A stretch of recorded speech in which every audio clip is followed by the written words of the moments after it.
अस्सलाम वालेकुम fourth year. हम लोगों ने अपने लास्ट लेक्चर में अपना टॉपिक स्टार्ट किया था प्राइस डिस्क्रिमिनेशन का, इम्तियाज़ कीमत। ठीक है, उसमें हम लोगों ने इम्तियाज़ कीमत के कुछ पॉइंट्स पढ़े थे कि जो प्राइस डिस्क्रिमिनेशन है वो किस तरह से होती है और किन रीज़न्स की वजह से जो प्रोड्यूसर्स हैं उसको अप्लाई करते हैं। ठीक है, उसके हम लोगों ने रीज़न्स पढ़े थे डिटेल से। हम लोगों ने उसकी जो टाइप्स थी वो पढ़ी थी डिटेल से। आज जो हम लोगों ने अपना टॉपिक पढ़ना है उसमें हम लोगों ने इसके रीज़न्स पढ़ने हैं। ठीक है, वो कौन सी वजूहात हैं जिनकी बिना पर जो प्रोड्यूसर है वो प्राइस डिस्क्रिमिनेट करता है। ठीक है, यहाँ से हम लोगों ने अपना टॉपिक स्टार्ट करना है। इम्तियाज़ कीमत की कई वजूहात हो सकती हैं। ठीक है, ये 5 उन्होंने रीज़न्स दिए हैं। ये 5 रीज़न्स हमने पढ़ने हैं। इन 5 रीज़न्स में से वो 2 रीज़न्स को वो डायग्राम वाइज एक्सप्लेन भी करते हैं। ठीक है, हम पहले इन रीज़न्स को रीड करेंगे फिर डायग्राम वाले पोर्शन की तरफ जाएंगे। ठीक है, यहाँ पर है फर्स्ट हमारे पास है अगर एक इलाके की मंडी में शय की तलब ज़्यादा लचकदार हो और दूसरे इलाके की मंडी में कम लचकदार हो तो कम लचकदार मंडी में ज़्यादा और ज़्यादा लचकदार मंडी में कम कीमत मुकर्रर करके उजारादार ज़्यादा मुनाफा कमा सकता है। ठीक है, ये जो फर्स्ट रीज़न है इसकी जो उन्होंने एक्सप्लेनेशन दी है वो इस पेज पर है, ये वाले। ठीक है, ये दोनों मंडियों में उजारादारी हो सकती है। ठीक है, ये जो उन्होंने उसको डायग्राम से एक्सप्लेन किया है, ये फर्स्ट जो हमारी वजूहात थी उसको उन्होंने यहाँ पर एक्सप्लेन किया है। ठीक है, अब देखते हैं उसकी जो नेक्स्ट रीज़न है वो क्या है। यहाँ पर उसका जो है नेक्स्ट रीज़न है वो है अगर किसी वक्त शय की तलब अंदरूनी मंडी में गिर जाए या रसद में इजाफा हो जाए तो बैरूनी मंडी में इसे कम कीमत पर फ़रोख्त किया जाएगा ताकि ज़ायद पैदावारी का ख़तरा पैदा ना हो। ठीक है, इसकी सिंपल सी एक्सप्लेनेशन है कि अगर उसकी जो उसकी होम मार्केट है वहाँ पर उसकी अगर डिमांड ना हो तो वो वहाँ पर उसे कम कीमत पर नहीं बेचता, क्योंकि उसकी जो शय की वैल्यू होती है वो गिर जाती है। ठीक है, तो वो जो दूसरे कंट्री में उसे जाकर कम कीमत पर बेच देता है, जहाँ पर एक तो उसका ये बेनिफिट होता है कि उसे बाहर जो ममालिक है उनके साथ मुकाबला करने में आसानी होती है, क्योंकि जो दूसरे ममालिक से चीज़ें आती हैं उसकी निस्बत वो अपनी चीज़ को सस्ता बेचता है। ठीक है, तो एक तो बाहर के जो कंट्रीज़ की उनकी मार्केट में उसको अपने कदम जमाना आसान हो जाते हैं। ठीक है, नेक्स्ट है थर्ड पोर्शन है बाज़ औक़ात बैरूनी मंडियों तक रसाई हासिल करने के लिए और इन मंडियों में अपने कदम जमाने के लिए भी शय को कम कीमत पर फ़रोख्त किया जाता है। ये वही रीज़न है जो मैंने आप लोगों को बताया है कि वहाँ पर अपनी चीज़ को फ़रोख्त देने के लिए वो अपनी चीज़ को कम कीमत पर फ़रोख्त करता है। फोर्थ है हमारे पास अगर उजारादार को इस बात का ख़दशा लाहक हो जाए कुछ लोग उसका मुकाबला करने के लिए परतोल रहे हैं तो अपने हरीफ़ों को मंडी से भगाने के लिए वो आर्जी तौर पर शय की कीमत को कम कर देता है। ठीक है, ये हमने पहले भी डिटेल में पढ़ा था कि अगर कोई उजारादार हमें पता है कि वो पूरी मार्केट में एक ही जो होता है वो सेलर होता है। ठीक है, और वो ये नहीं कर सकता, उसको ये अगर चीज़ गवारा नहीं होती कि कोई दूसरा भी इस चीज़ को प्रोड्यूस करे। ठीक है, क्योंकि उस चीज़ से उसको मुकम्मल मुकाबले की तरह उस कीमत पर चीज़ फ़रोख्त करनी पड़ेगी। लेकिन उजारादार चूँकि अपनी मर्ज़ी की कीमत पर चीज़ फ़रोख्त करता है, इसलिए वो किसी दूसरे को मार्केट में जगह बनाने नहीं देता। नेक्स्ट है हमारे पास बाज़ औक़ात वो तकसीर हासिल के फ़वाइद की खातिर शय की कीमत कम कर देता है ताकि कारोबार बड़े पैमाने पर हो और इससे अंदरूनी और बैरूनी किफ़ायतें हासिल हों। ठीक है, इस तरह इसकी मिक़दार फ़रोख्त और मुनाफा बढ़ जाता है। ठीक है, तकसीर हासिल आप लोगों को पता है कि किसी चीज़ को लार्ज पैमाने पर प्रोड्यूस करना। ठीक है, लार्ज स्केल पर प्रोड्यूस करने से उसको ये फ़ायदा होता है कि वो एक ऐसा पॉइंट हासिल कर लेता है जहाँ पर उसकी जो कॉस्ट होती है वो मिनिमम हो जाती है और प्रॉफिट उसका मैक्सिमाइज़ हो जाता है। तो इसलिए वो ज़्यादा तादाद में चीज़ें प्रोड्यूस करता है और उसी तादाद को वो बेचने के लिए जो बाहर वाले कंट्रीज़ हैं उनकी मार्केट में अपनी चीज़ें कम कीमत पर फ़रोख्त करता है। ठीक है, अब हम इम्तियाज़ कीमत की जो डायग्राम वाला पोर्शन है वो देख लेते हैं। फ़र्स्ट जो है हमारे पास है इम्तियाज़ कीमत की वजाहत बज़ुरिया डायग्राम। तो इसको करने के इम्तियाज़ कीमत की वजाहत बज़ुरिया डायग्राम करने के लिए दो तरह के हालात को पेश नज़र रखा जाता है। ठीक है, इसके दो रीज़न्स हो सकते हैं। फ़र्स्ट रीज़न यहाँ पर अवेलेबल है और दूसरा जो मैंने आप लोगों को पहले दिखाया है वो है अच्छा, इसके रीज़न्स हैं जब फ़र्म को अंदरूनी मंडी में तो इजारादारी हासिल हो, जबकि बैरूनी मंडी में मुकम्मल मुकाबले का सामना हो। ठीक है, अब जो यहाँ पर हमारे पास मोनोपोलिस्ट है वो अपने होम यानी अपने कंट्री में तो वो मोनोपोलिस्ट है, लेकिन जब वो अपनी चीज़ बाहर किसी दूसरी मार्केट में भेजता है, इंटरनेशनल मार्केट में भेजता है, तो वहाँ पर वो मोनोपोलिस्ट नहीं है, क्योंकि उस मार्केट में बहुत सारे दूसरे ममालिक भी अपनी चीज़ें फ़रोख्त कर रहे हैं। ठीक है, तो जब बहुत सारे दूसरे ममालिक भी वहाँ पर अपनी चीज़ें भेज रहे हैं तो वहाँ पर वो मोनोपोलिस्ट नहीं है, वहाँ पर परफेक्ट कंपटीशन की जो है वो कंडीशन है। ठीक है, तो वहाँ पर अब हमने पढ़ना है कि अगर आप इसको इसी तरह से देखो कि एक मार्केट है हमारे पास जो परफेक्ट कंपटीशन की है और दूसरी मार्केट है मोनोपोलिस्ट की।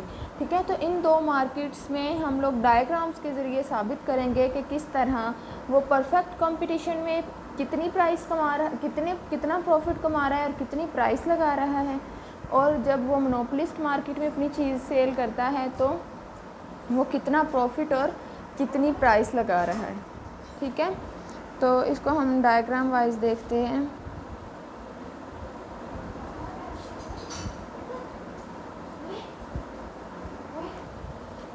ठीक है, सबसे पहले तो हम इसको बनाने का तरीका देखेंगे कि इस डायग्राम को बनाया कैसे जाता है। अच्छा, आप लोगों ने एक बात याद रखनी है कि यहाँ पर इस डायग्राम को बनाने का तरीका थोड़ा डिफरेंट है और इसकी एक्सप्लेनेशन थोड़ी डिफरेंट है। ठीक है, बनाने का तरीका अगर आप एक्सप्लेनेशन के हिसाब से इसको करोगे तो वो आप लोगों को समझना मुश्किल हो जाएगा। ठीक है, तो पहले हम इसको बनाने का तरीका देखते हैं कि ये डायग्राम कैसे बनेगी। ठीक है, यहाँ पर हमारे पास जो स्टेटमेंट है वो है कि जब फर्म को अंदरूनी मंडी में तो इजारादारी हासिल हो, जबकि बैरूनी मंडी में मुकम्मल मुकाबले का सामना हो। ठीक है, तो ये आप डायग्राम आपने बनानी है कि दो कंडीशंस हैं। एक हमारे पास जो इजारादारी वाली डायग्राम बनेगी और दूसरी हमारे पास परफेक्ट कंपटीशन वाली। चूँकि एक ही फर्म की बात हो रही है तो हम एक ही पैनल में दोनों डायग्राम्स बनाएंगे। अच्छा, ठीक है, सबसे पहले आपने एक्स और वाई एक्सिस लेने हैं। एक्स और वाई एक्सिस। ठीक है, एक्स एक्सिस पर हमें पता है हम प्राइस लेते हैं।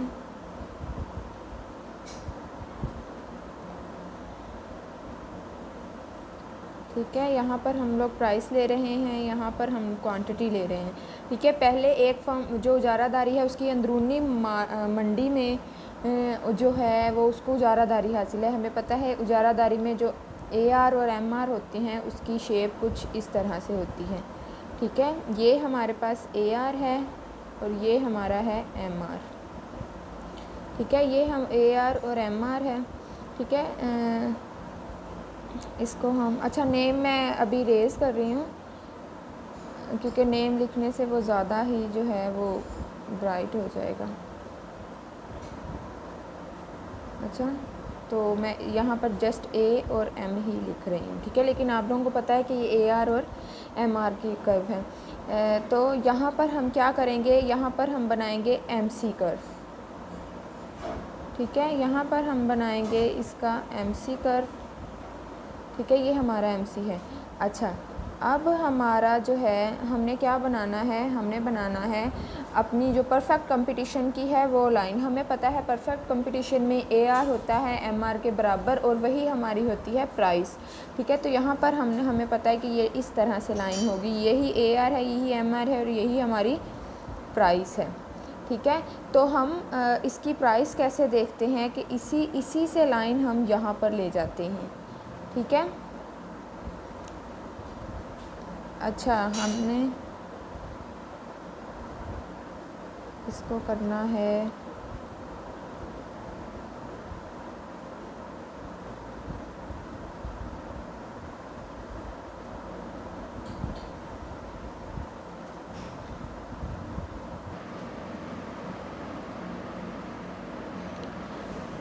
ठीक है।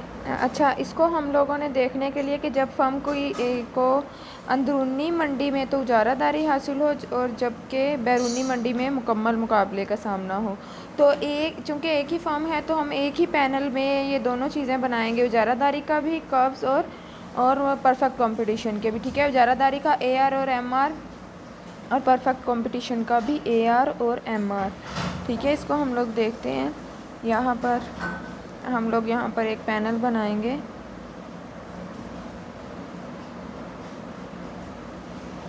ठीक है, यहाँ पर हमें पता है हम Y एक्सिस पर प्राइसेस लेते हैं और X एक्सिस पर हम लेते हैं क्वांटिटी।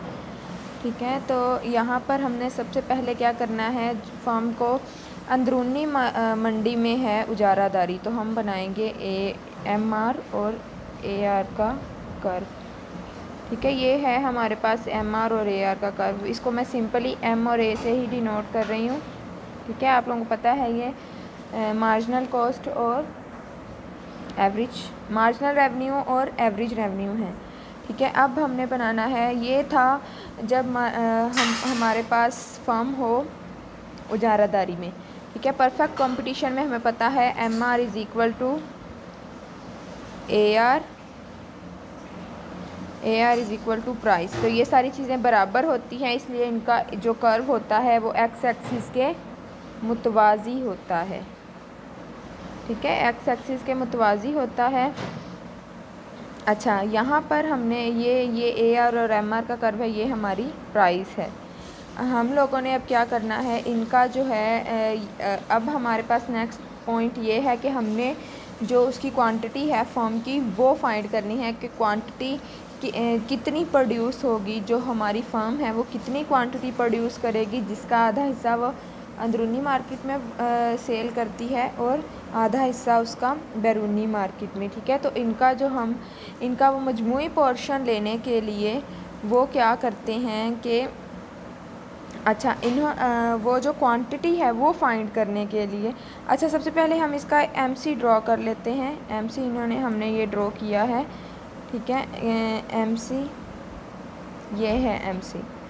ठीक है, तो यहाँ तक हमने अच्छा, अब हमने क्या करना है, अब हमने क्वांटिटी फाइंड करने के लिए हम करेंगे कि हम जो AR है और MR है, इनका हमने इन दोनों पैनल्स का हमने मजमूई लेना है MC। मजमूई MC लेने के लिए हम जो MR है और जो मोनोपोलिस्ट का MR है और जो हमारा मुकम्मल मुकाबले का MR है, उसको हमने पहलुओं की मदद से जमा कर लेना है। यहाँ से हम लोग लाइन लेंगे, ये B पॉइंट। ठीक है, इसको हम A पॉइंट बोलते हैं, इसको हम B पॉइंट बोलेंगे। ठीक है, और इसको हम यहाँ तक ले लेंगे, मतलब आगे तक। ठीक है, MC से आगे तक ये C पॉइंट है। ठीक है, इसको मैं C पॉइंट कंसीडर कर रही हूँ।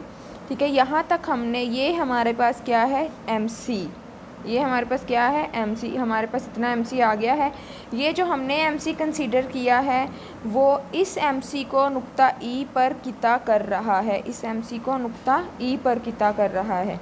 ठीक है, तो ये हमारे पास MC आ गया। इस MC जो E वाला तवाज़न वाला पॉइंट है, इसी से अगर हम X एक्सिस पर अमूद गिराएँ तो हमारे पास Q क्वांटिटी आ जाएगी, हमारे पास Q की क्वांटिटी आ जाएगी। और ये वो क्वांटिटी है जो एक फर्म प्रोड्यूस करेगी, इसका आधा हिस्सा वो अंदरूनी मार्केट में सेल करेगी और आधा हिस्सा बैरूनी मार्केट में सेल करेगी। ठीक है, अभी ये डायग्राम जैसी भी है आप इसको अंडरस्टैंड करें, बाकी आप जो बुक में डायग्राम है बुक वाली, उससे आपको अच्छे से समझ आ जाएगी। ये मैंने इसलिए बनाई है कि आपके एक बार आपको पता चले कि ये डायग्राम जो है वो 1 बाय 1 कैसे बनी है। ठीक है, इतनी क्वांटिटी वो प्रोड्यूस कर रहा है। अब हम इसमें से फाइंड करेंगे वो कितनी क्वांटिटी होम कंट्री में प्रोड्यूस सेल करेगा और कितनी क्वांटिटी आउट ऑफ कंट्री में प्रोड्यूस करेगा। तो हमने देखना है। अच्छा, अब इसको फाइंड करने का क्या तरीका है, ये जो पॉइंट है MC वाली, ये जो लाइन जा रही है, ठीक है, इससे हम लोगों ने इस पॉइंट से ऊपर की तरफ मूव करना है। ठीक है, AR की तरफ और इस X एक्सिस पर अमूद गिराना है। ठीक है, तो हमने इस X एक्सिस पर अमूद गिराया, इसको हम कोई भी नाम दे सकते हैं। ठीक है, इसको भी हम एक नाम दे देंगे। तो इसको इससे या इस यहाँ पर प्रमोट कराएंगे। यहाँ पर उन्होंने बुक में आई थिंक टी का नाम दिया है, ठीक है। तो ये जो क्वांटिटी है ये वो होम कंट्री में सेल करेगा और इतनी क्वांटिटी वो, ये जो एम से क्यू तक की क्वांटिटी है वो दूसरी कंट्री में सेल करेगा, ठीक है। जब वो आप लोग यहाँ पर देख सकते हो कि जब वो होम कंट्री में चीज़ें सेल करेगा तो वो कितनी प्राइस लगाएगा, टी तक, ठीक है, टी तक प्राइस लगाएगा। अगर वो मतलब प्राइस ज़्यादा है, जब यही क्वांटिटी वो यहाँ पर दूसरी कंट्री में लगा रहा है तो वो क्यू, तो वो पी प्राइस लगाएगा जो टी से कम है। तो पी और टी का यही फ़र्क प्राइस डिस्क्रिमिनेशन कहलाएगा, प्राइस डिस्क्रिमिनेशन कहलाएगा, ठीक है। इतने फ़र्क से वो जो है वो अपना प्रॉफिट कमाएगा, ठीक है। इसको आप लोग देखना। अच्छा, हम इसको बुक से देख लेते हैं। यहाँ पर ये डायग्राम, ये यहाँ पर डायग्राम आप इसको अच्छे से देख सकते हो, वो मैंने जस्ट आप लोगों को बना कर दिखाई है। यहाँ पर आप लोग देखो कि ये जो ए आर और एम आर के कर्व्स हैं, ये ए आर और एम आर के कर्व्स हैं, ये इन्होंने ड्रॉ किए हैं। फिर ये इन्होंने परफेक्ट कंपटीशन वाला ये डायग्राम, ये जो कर्व है ये ड्रॉ किया है। फिर उन्होंने इसका ये एम सी बनाया है। एम सी बनाने के बाद इन्होंने किया है ये ए से लेकर बी, फिर बी से लेकर सी तक, ठीक है। ये इन्होंने एक एमसी कंसीडर कर लिया है। ये एमसी वो एमसी है जो परफेक्ट कंपटीशन और उजारादारी का कम्बिनेशन है, ठीक है। ए बी और सी, यहाँ पर ये इन्होंने बात लिखी है, ठीक है। ये लेने के बाद उन्होंने ये पोर्शन जहाँ पर इनका ए बी सी वाला एमसी और रियल एमसी नुक्ता ई पर बराबर हैं, तो इतनी क्वांटिटी वो प्रोड्यूस करेगा। इतनी क्वांटिटी प्रोड्यूस करने के बाद वो ये पॉइंट पर इतनी होम कंट्री में सेल करेगा और इतनी बैरून मुल्क, ठीक है। तो ये आप लोग प्राइसेस भी देख सकते हो। इसकी सारी एक्सप्लेनेशन उन्होंने यहाँ पर दी है, ये आप लोग इसकी एक्सप्लेनेशन देख लेना। जो मैंने अभी आप लोगों को बोल कर बताया है इसमें सारी की सारी ये एक्सप्लेनेशन यहाँ पर दी है, ठीक है। आप लोग इसको देखना।